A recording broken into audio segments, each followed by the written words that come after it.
This is Rohingya Vision News.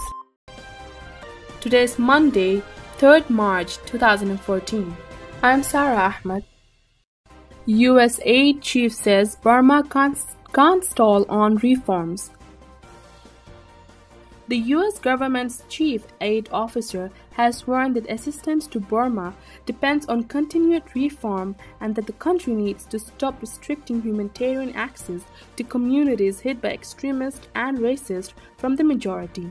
In an interview at the conclusion of a two-day trip to the country, Rajiv Shah, Administrator of the U.S. Agency for International Development, said that Washington has spent $186 million in foreign aid in Burma on a variety of programs in healthcare, agriculture, and technology.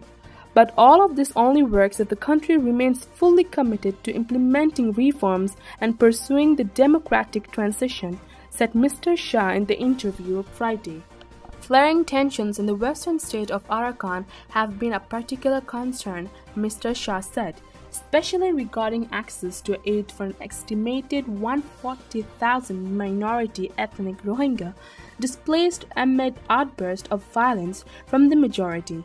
A full resolution to the continuing conflict in Arakan, Mr. Shah said, would include a cessation of hostilities, acceptance of people from all ethnic and religious backgrounds, and a broad respect for religious freedom, which is not yet the case. The Nobel Peace Prize-winning organization Medicine Sans Frontières, or Doctors Without Borders, was ordered by Burmese government Friday to cease operations in Arakan, leaving thousands of displaced people living in squalid conditions without access to medical care. MSF remains extremely concerned about the fate of tens of thousands of vulnerable people in Arakan state who currently face a humanitarian medical crisis, the group said in a statement Saturday.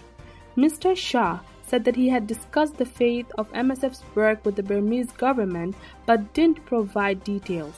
The transition from decades of military rule to a nominally civilian government in 2010 has lifted the lid on a long-festering resentment in the Southeast Asia country, with distrust between majority Buddhists and minority Muslims posing the greatest threat to Burma's stability.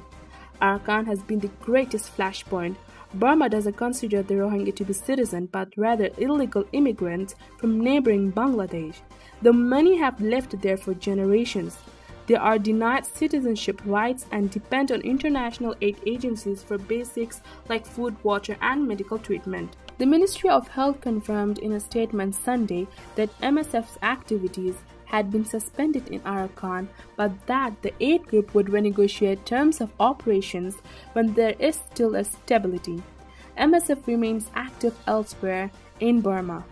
MSF's expulsion from Arakan presidential spokesman Yithu told local media is linked to the organization, saying it treated victims of violence in the town of Mongdo around the time of an alleged massacre in January. The government denies that the massacre took place, but the United Nations and human rights groups says at least 40 Rohingya were killed there. In recent months, the tensions in Arakan have started to hinder the work of humanitarian agencies who said that they have been blocked in efforts to deliver much-needed aid to Muslim communities.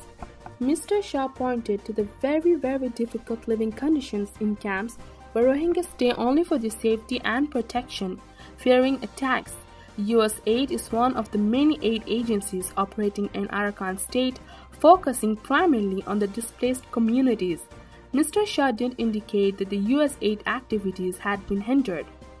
Despite the continued tensions in Arakan, Mr. Shah said that the U.S. companies remain interested in investing in Burma since the bulk of sanctions were dropped in 2012. There is no other market in the world where I get the kind of interest we get from American companies here, Mr. Shah said. U.S. aid focuses on partnerships between the public and the private sectors and is encouraging companies to develop programs that boost living standards. The agency says it has launched more than 24 public-private partnerships. A quarter of Burmese 60 million people live on less than $1.25 a day, considered to be below the extreme poverty line.